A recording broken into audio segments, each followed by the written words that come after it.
Amigo aviador, amiga aviadora, sejam bem-vindos ao canal da Abrapac no YouTube.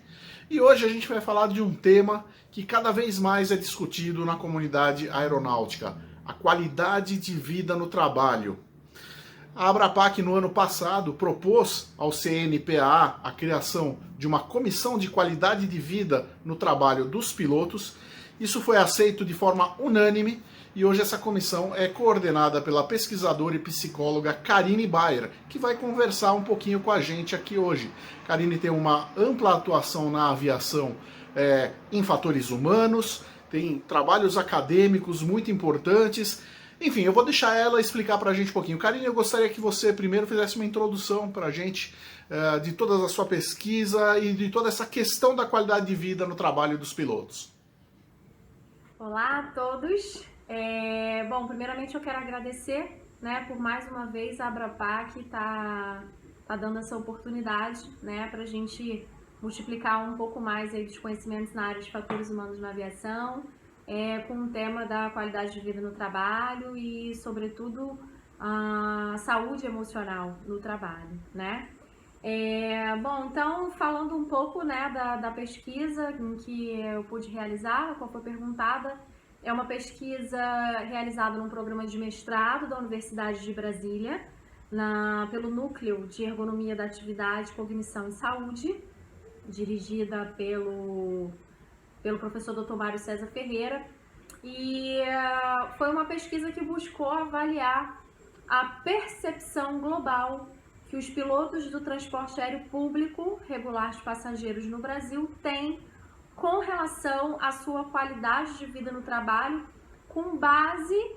no que eles avaliam do seu contexto de trabalho, as práticas de gestão aplicadas dentro das empresas aéreas e as suas vivências de desgaste e bem-estar relacionadas ali ao seu próprio contexto de trabalho, Os resultados dessa pesquisa eles foram divulgados no início do ano de 2018. Foi uma pesquisa riquíssima em termos de resultados, e se eu posso trazer para cá três principais resultados que nós identificamos aí a partir dessa pesquisa, foi o quanto a qualidade de vida no trabalho dos pilotos de linha aérea, especificamente aí do transporte regular de passageiros, o quanto a qualidade de vida no trabalho desses profissionais está atrelada a três grandes pilares principais, que é a organização do trabalho, o reconhecimento e crescimento profissional e as condições de trabalho e suporte organizacional, ou seja, qualquer desequilíbrio em alguns desses pilares gera um rebaixamento da percepção de qualidade de vida no trabalho desses profissionais, Além disso, alguns resultados apontaram muitas críticas dos pilotos em relação às práticas de gestão que são aplicadas dentro das empresas aéreas, especificamente no que tange a essa balança entre produtividade e respeito ao trabalhador. A grande crítica é essa hipervalorização da produtividade em detrimento a esse tratamento mais humanizado, e um respeito maior a esse trabalhador, a esse tripulante, E o terceiro resultado mais detalhado na pesquisa foi em relação à fadiga, ao esgotamento, ao desgaste, que não é só físico, é também emocional, que esse trabalho tem proporcionado, E aí afetando muito esse elo entre trabalho e vida social, Uma vida pessoal e uma vida social, familiar desse tripulante, que também fica muito prejudicada, Portanto, muitos outros resultados foram levantados, mas a gente consegue entender o quanto a avaliação em qualidade de vida no trabalho se torna importante para que a gente entenda um pouco das condições latentes ou dos aspectos organizacionais que estão muitas vezes aí figurando como riscos e ameaças aí no ambiente aeronáutico, Vale ressaltar o grande motivo de realizar essa pesquisa foi a minha atuação como investigadora de acidentes aeronáuticos pelo CENIPA né, no âmbito dos fatores humanos, e sempre que eu e a equipe com quem eu trabalhava, a gente mergulhava na investigação dos erros, né, e das ameaças ali daquele contexto, a gente sempre parava nesse olhar mais profundo numa questão organizacional envolvida, seja uma fragilidade da organização do trabalho, dos processos organizacionais, do suporte organizacional, das práticas de gestão, né? Ou seja, a gente sempre tinha ali como pano de fundo do erro humano ou das ameaças uma tela, né? Um fator organizacional. E então essa avaliação de qualidade de vida no trabalho vem como um aporte teórico e metodológico para a gente aprofundar essa análise das condições latentes dentro das empresas aéreas no âmbito dos fatores organizacionais. E esse foi um dos grandes motivos dessa pesquisa ter sido apresentada ao Comitê de Prevenção de Acidentes Aeronáuticos no CENIPA, em maio de 2019, foi iniciar um diálogo com a comunidade aeronáutica, principalmente a regida pelo RBAC 121, para que nós pudéssemos pensar juntos estratégias e ações que poderiam ser aplicadas, né, no âmbito do SGSO das empresas, de forma a gente aproveitar a avaliação em qualidade de vida no trabalho para investigar as condições latentes no âmbito da organização, que é um dos elementos apontados aí pela ICAO como importantes para fazer a análise de risco, né, e a prevenção de acidentes aeronáuticos no mundo, né? Bom, uma questão que acho que muita gente faz é a seguinte: a variação de humor, ela dá uma indicação de fadiga. Esse é realmente um ponto que deve ser levado em conta nessa discussão? Sim, esse é um ponto importantíssimo que deve ser levado em consideração, até porque a fadiga é um dos elementos constitutivos do humor, tá? A gente pode definir o humor como um estado emocional ali muito variável, né? Ele vai variar em intensidade e duração de acordo com os acontecimentos, com os sentimentos da pessoa, ou seja, quais são os estímulos internos e externos, né? Que essa pessoa tá sendo submetida, certo? E eu tenho alguns elementos que vão contribuir para a formação do humor, né? O seu vigor, o seu estado de tensão ou depressão, ou um estado de confusão, ou mesmo raiva, tudo isso vai afetar muito essa constituição do humor, e a fadiga figura, né, como um desses grandes elementos.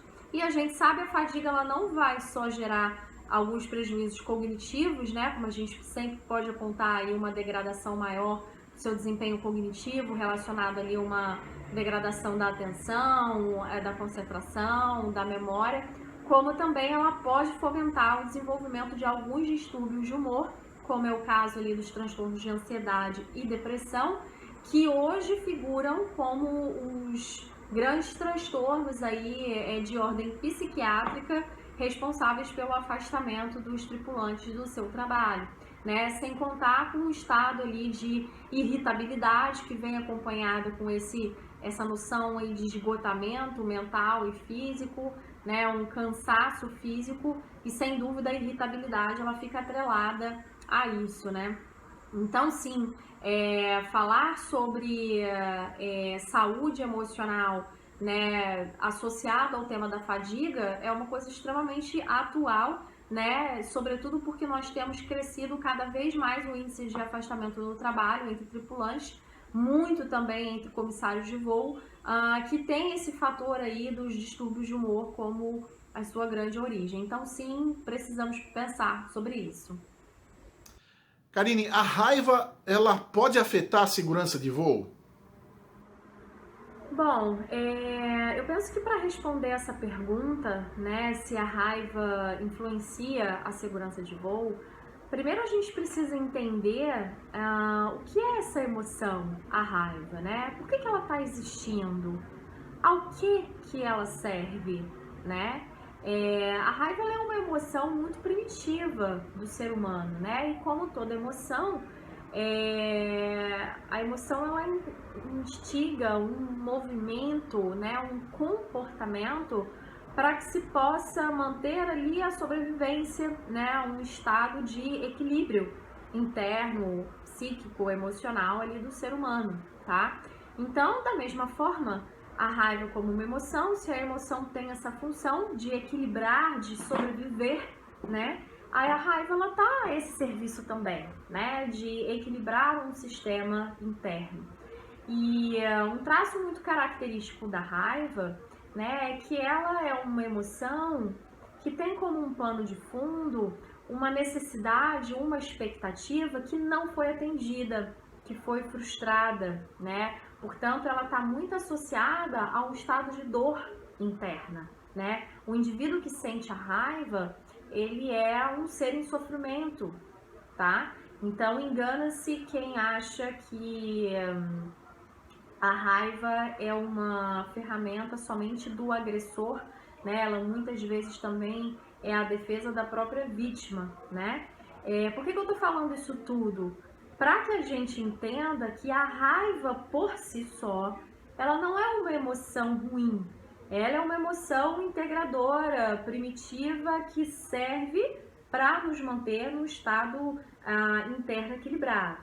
A grande questão está não na existência da raiva em si, né? Até porque você pode querer negar e fingir que a raiva não existe, mas ela tem uma propriedade que é muito dela, que ela progride no campo do invisível. Você pode querer fazer com que ela não exista, mas ela está ali dentro de você acontecendo, tá? Então, a raiva por si só, ela não é o grande problema.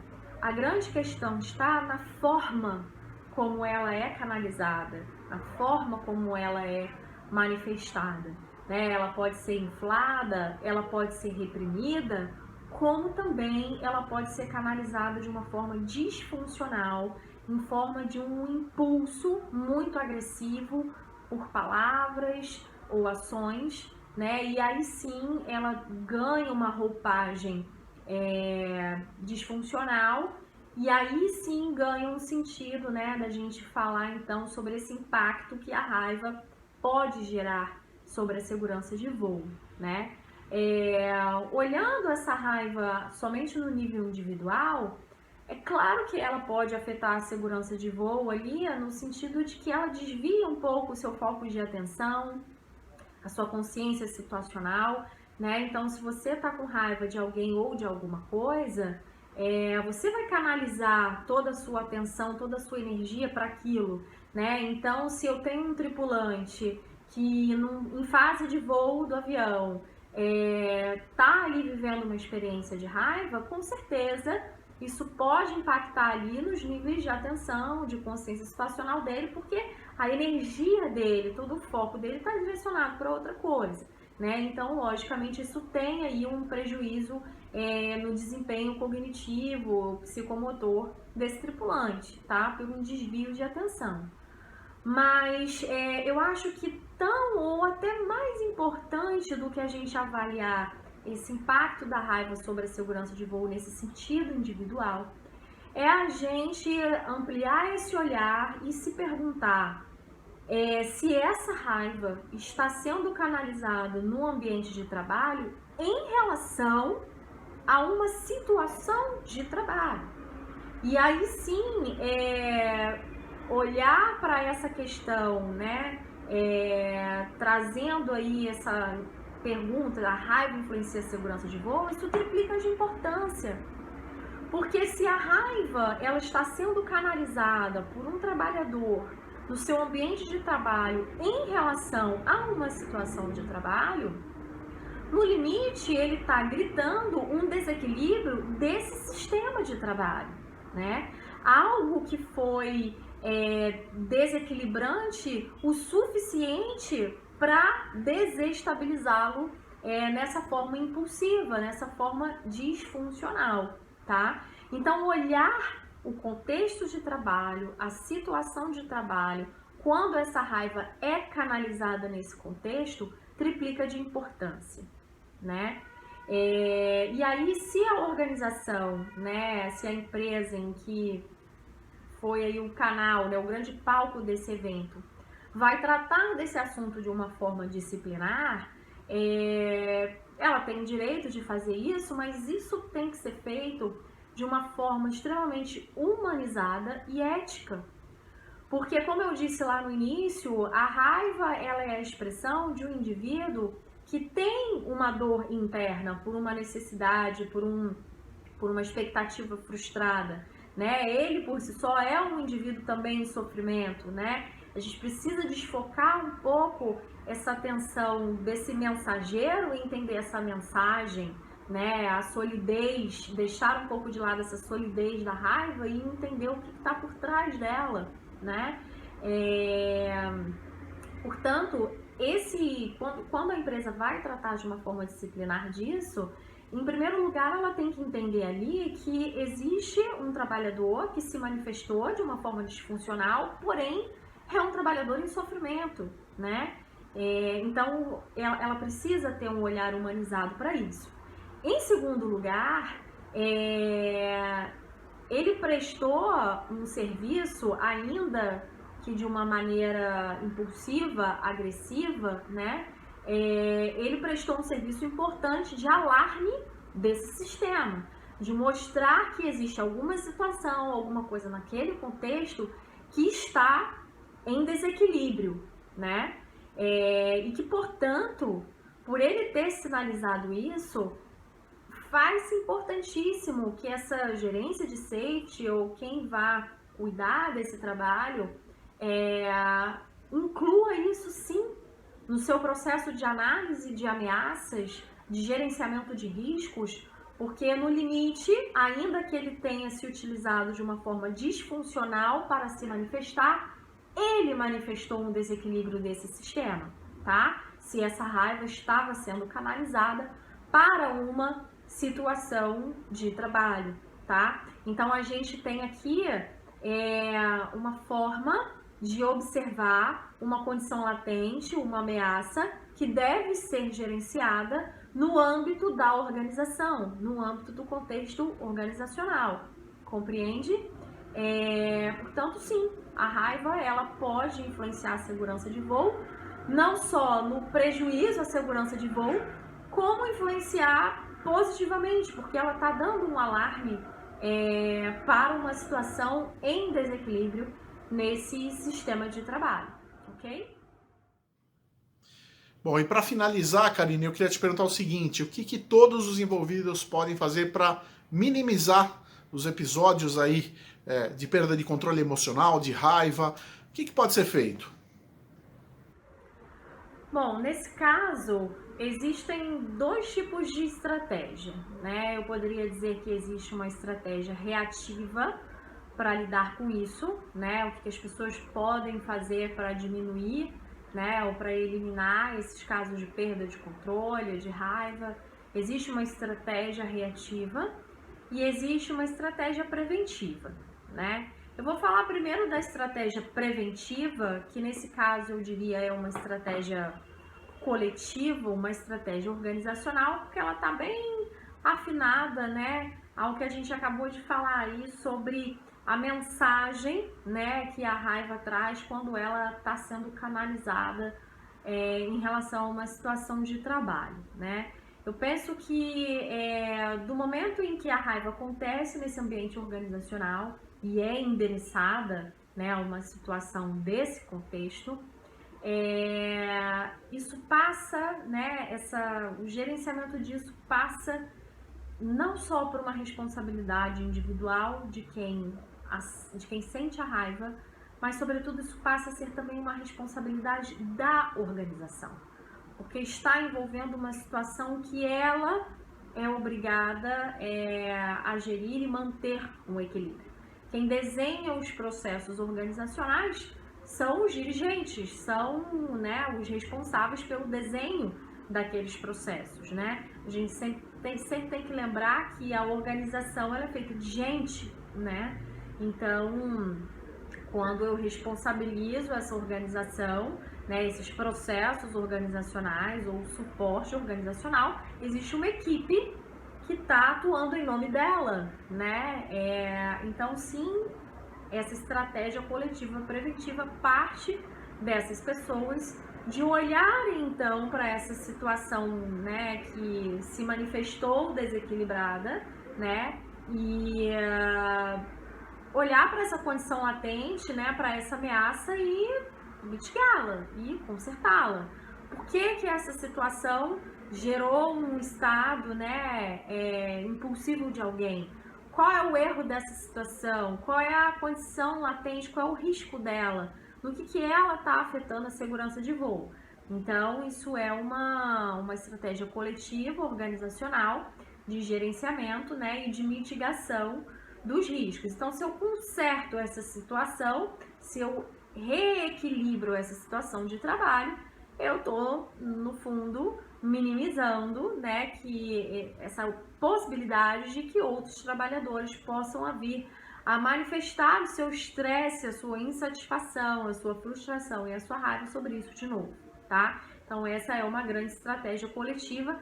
Lembrando que, muito importante, a gente tem que lembrar de uma das filosofias da segurança de voo, que é a segurança de voo ela é uma responsabilidade de todos. Então, se eu tenho um evento que envolveu diferentes trabalhadores de diferentes empresas, né, como essas diferentes empresas atuam para uma atividade fim, que é fazer a aviação acontecer, sim, o que acontece na outra empresa impacta no serviço da minha e vice-versa.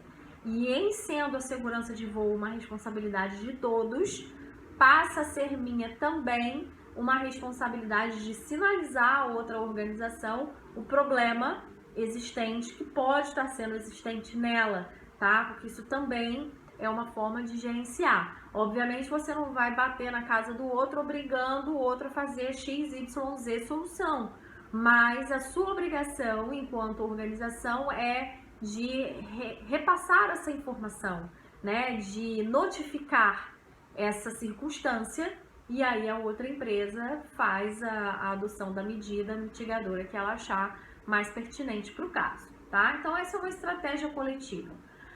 A estratégia individual, que eu diria é a estratégia reativa, é aquela que pode ser aplicada pelo próprio indivíduo, né, que se vê ali nessa perda de controle emocional, nessa raiva, no momento em que ele a sente. Ou seja, ele já perdeu o controle, ele já está vendo a sua emoção em ebulição. O que ele faz agora?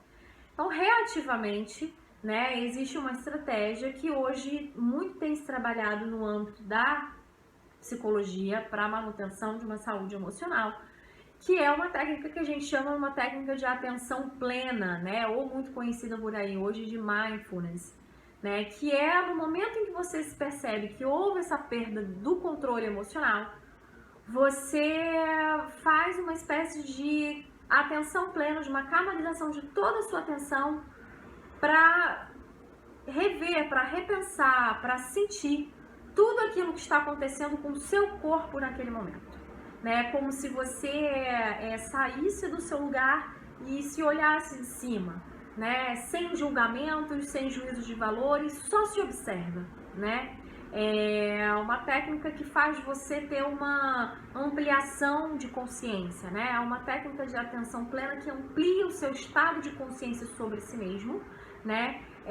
De forma que você não se julgue, apenas se observe, sentindo, né, aquelas emoções em desequilíbrio naquele momento, né? Então, o que eu estou pensando, como que meu corpo está reagindo, o que está acontecendo comigo fisiologicamente, né? E do momento em que eu foco toda a minha atenção, né, amplio esse estado de consciência sobre o que está acontecendo com o meu corpo, a situação externa, ela diminui um pouco de importância, né? E é essa janela que se abre entre diminuir essa importância do externo e eu aumentar a minha capacidade de consciência sobre o que está acontecendo comigo, é nessa pequena janela que o seu organismo utiliza para retomar o seu equilíbrio, né? Então sempre é importante a gente modular também a respiração, né? Quando a gente está com uma emoção muito instável ou uma raiva, você tem uma aceleração da sua respiração.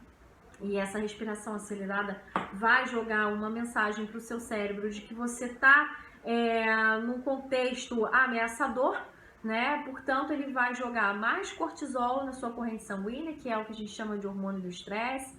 Ele vai te jogar mais adrenalina, né? Ativando todo o seu sistema nervoso simpático, ou seja, tudo no seu organismo começa a acelerar, a movimentar, e aí é que essa implosão da raiva ou da perda do controle emocional acontece. Então, a modulação da respiração, né? Saindo desse estado de uma respiração acelerada para uma respiração mais lenta e longa, vai dando uma outra mensagem para o seu cérebro dizendo que, olha, não tem ameaça nenhuma aqui, tá tudo bem, tá tudo sob controle.